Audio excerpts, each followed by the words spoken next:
नमस्कार, मैं हूं संजय सिन्हा। आप देख रहे हैं खास बात इंडिया। खास बात इंडिया में आप सभी दर्शकों का हर रोज की तरह बहुत बहुत स्वागत।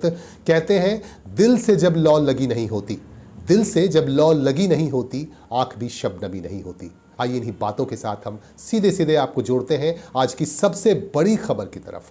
आपको लिए चलते हैं सबसे बड़ी खबर की तरफ। आपको बता दूं कि चीनी ऐप्स पर बैन लगाने के बाद मोदी सरकार ने भारत के 43 मोबाइल ऐप्स पर भी बैन लगाने का ऐलान आज कर दिया है। और भारत सरकार का ये कहना है कि ये तमाम ऐप्स भारत की सुरक्षा के लिए खतरा है, और इसे बताते हुए, खतरा बताते हुए मोदी सरकार की तरफ से बैन लगाने का ऐलान आज ऑफिशियली कर दिया गया। बहुत जल्दी इन ऐप्स पर बैन लगा दिए जाएंगे। ये तमाम ऐप्स सपोर्टिव ऐप्स हैं और जो है भारत में काफ़ी लोकप्रिय भी थे मोबाइल ऐप्स हैं ये 43, और इसकी पूरी लिस्ट आप खास बात इंडिया के हमारे फेसबुक पेज पर आप देख सकते हैं किन ऐप्स को बैन किया जाएगा, किन ऐप्स पर प्रतिबंध लगाया जाएगा। इसकी पूरी जानकारी हमारे फेसबुक पेज से आप ले सकते हैं। और आपको बता दूं कि ये इंटरनेशनल टेक्निकल एक्ट के तहत ये कार्रवाई की गई है और बैन लगाया गया है। इसके बाद हम आपको लिए चलेंगे सीधे सीधे बंगाल के आसनसोल में आज तृणमूल कांग्रेस यूथ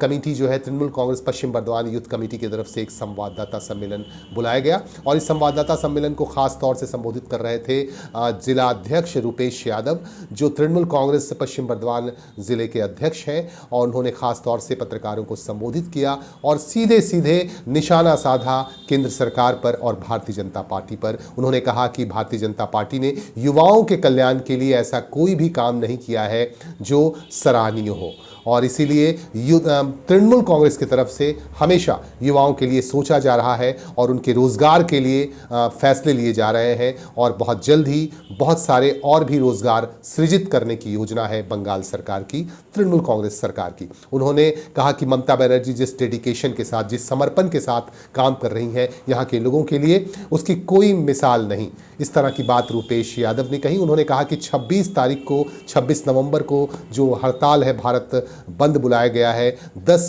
संगठनों की तरफ से, श्रमिक संगठनों की तरफ से बंद का ऐलान किया गया है। उस बंद को तृणमूल कांग्रेस और उनकी पार्टी समर्थन नहीं कर रही है, और क्योंकि इस बंद को वह औचित्यहीन मानती है और बंद को जो है हम कभी भी समर्थन नहीं करती है तृणमूल कांग्रेस सरकार। ये कहना है रूपेश यादव का।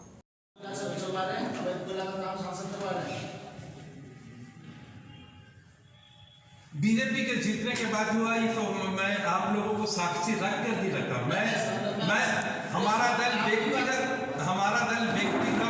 तौर पे बिना साक्ष्य का कोई बात नहीं कर सकते हैं, लेकिन ये प्रमाणित है कि 2000 धंधा फिर से बन पा रहा। कहने का तात्पर्य आपका क्या? सिर्फ ये कि बीजेपी जीता तो कोई अच्छा नहीं लगा, एकदम दोषी है।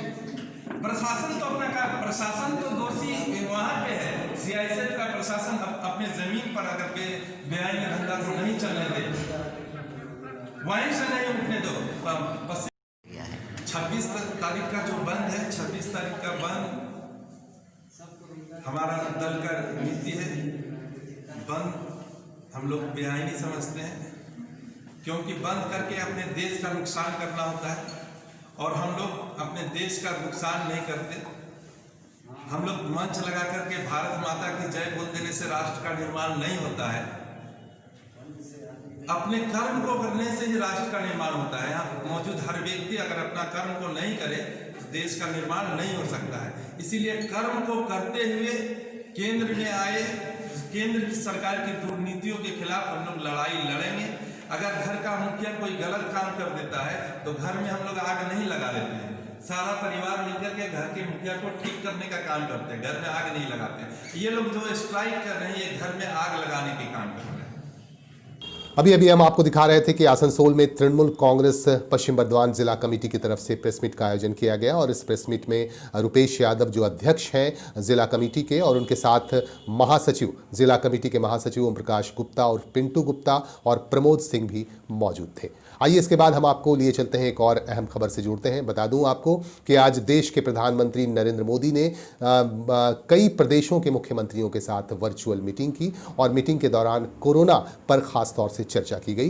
प्रधानमंत्री नरेंद्र मोदी ने ये कहा कि लापरवाही की वजह से कोरोना ने एक बार फिर से दस्तक दी है। अगर हम लापरवाह नहीं होते, लापरवाही नहीं करते तो कोरोना एक बार फिर से दस्तक इस तरह से दस्तक नहीं देती। दिल्ली में जिस तरह से मामले बढ़ रहे हैं और भी कई प्रदेशों से ये खबरें आ रही हैं कि वहाँ कोरोना के केसेस लगातार बढ़ रहे हैं। इसी संदर्भ में आज प्रधानमंत्री नरेंद्र मोदी ने विभिन्न प्रदेशों के मुख्यमंत्रियों के साथ उन्होंने बातचीत की और उन्होंने प्रदेशों के मुख्यमंत्रियों को ये कहा कि वैक्सीन की दिशा में लगातार काम हो रहा है, वैक्सीन बहुत जल्द ही आ जाएगा। और उन्होंने कहा कि कोल्ड स्टोरेज की क्षमता बढ़ाने की दिशा में भी काम किया जाना चाहिए, ऐसा कहा नरेंद्र मोदी ने। उन्होंने कहा कि वेंटिलेटर उपलब्ध कराए जा रहे हैं लगातार प्रधानमंत्री केयर की तरफ से और 2000 करोड़ रुपए भी आवंटित किए गए हैं इसी काम के लिए। इसीलिए किसी तरह की कोई दिक्कत नहीं होगी, मरीजों को कोई दिक्कत नहीं होगी, इस तरह की बातें कहीं प्रधानमंत्री नरेंद्र मोदी ने। मुख्यमंत्रियों की बातें भी उन्होंने सुनी प्रधानमंत्री नरेंद्र मोदी ने। इसके बाद हम आपको एक बार फिर से बंगाल लिए चलते हैं। बंगाल के रानीगंज से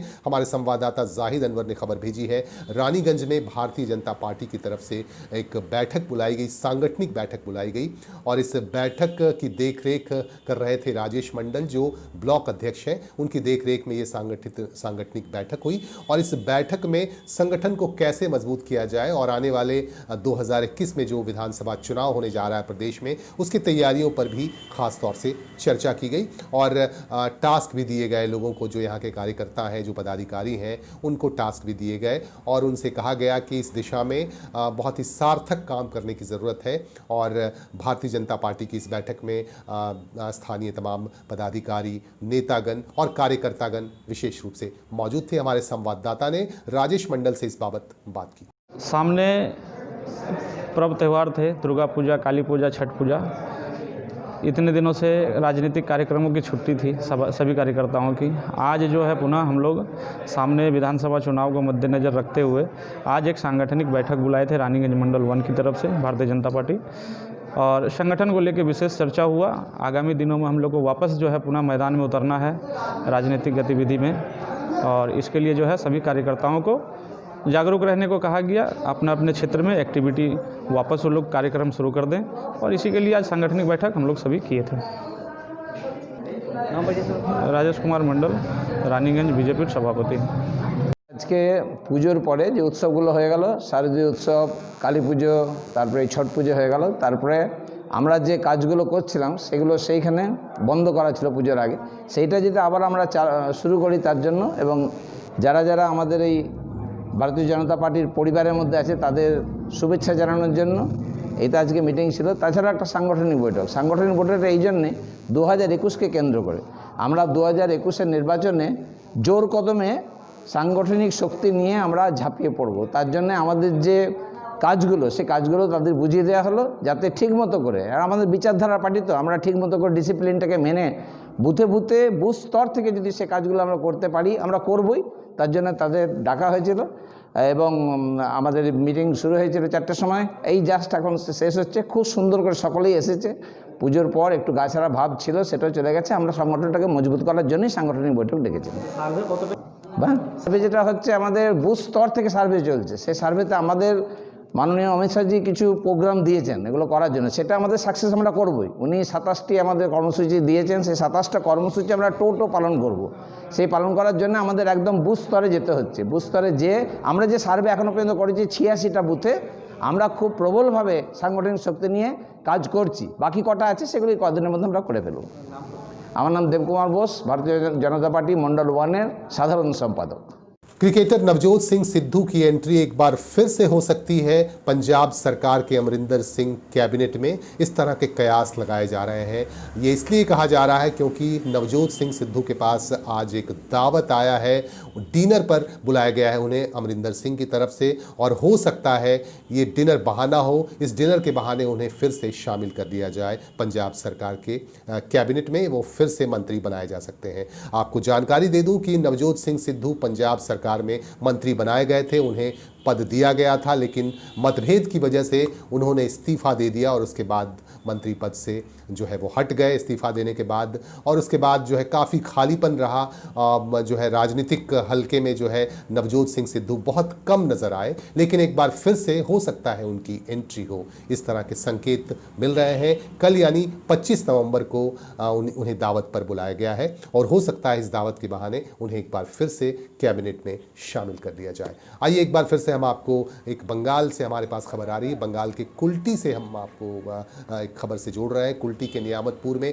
सूर्य मंदिर के दौरे पर पहुंचे, यहाँ परिदर्शन के लिए पहुंचे तृणमूल कांग्रेस के स्थानीय विधायक उज्जवल चैटर्जी, और उन्होंने यहाँ सूर्य मंदिर को देखा, निरीक्षण किया और यहाँ पे पदाधिकारियों से उन्होंने मुलाकात की जो सूर्य मंदिर के पदाधिकारीगण हैं, कमेटी के मेंबर्स हैं, और उन्होंने ये भरोसा दिलाया कि जो काम अधूरे पड़े हैं सूर्य मंदिर के निर्माण के काम, उस निर्माण के काम को पूरा कर लिया जाएगा और उसके लिए उनसे जो भी सहयोग बन पड़ेगा वो देंगे। और उनसे जब हमारे संवाददाता ने ये पूछा कि किस फंड से आप ये राशि देंगे, इस पर उन्होंने कहा कि ये राशि किसी फंड से नहीं दी जा रही है, वो पर्सनली अपने तरफ से ये राशि मुहैया करवाएंगे ताकि सूर्य मंदिर का निर्माण का कार्य जो है वो कंप्लीट हो जाए, ढलाई वगैरह का जो काम बचा हुआ है उसे फौरन पूरा कर लिया जाए। দাদা আজকে কি জন্য আমি এখানে আজকে ছট পুজোর দিন এখানে ছট পুজোর দিন আসতে পারিনি। ঠিক আছে আজকে এসেছিলাম সূর্য মন্দির পরিদর্শনে। এর আগেও এসেছি, বেশ কিছু কাজ এখানে বাকি রয়ে গেছে। সেই সব কাজগুলো যেগুলো বাকি আছে সেগুলো শেষ করার জন্য কমিটির যারা দায়িত্বে রয়েছে তাদের সাথে কথাবার্তা বলে গেলাম এবং খুব তাড়াতাড়ি কাজ শুরু হবে যাতে সেই কাজগুলো সময় মতো আমি শেষ করে দিতে পারি। দাদা কোন ফান্ডে করা হচ্ছে ফান্ড টান আমার কাছে কিছু নেই, সরকার এবছর কিছু সেরকমভাবে করতে পারছে না। সম্পূর্ণ আমি নিজের উদ্যোগে এটা করবো, যেভাবে বিভিন্ন জায়গায় করছি এটাও সেই মতো করবো। फिर भी मंदिर के निर्माण के लिए कब से हाथ लगेंगे? इन लोग से मिस्त्री का बात। इन्हीं बातों के साथ हम लेंगे आपसे विदा। आप हमारे साथ लगातार बने रहें। अगर आपके पास कोई सूचना है तो हमें फ़ौरन भेजें, हमें इंतज़ार रहता है आपकी सूचनाओं का और आपके सुझावों का। नमस्कार।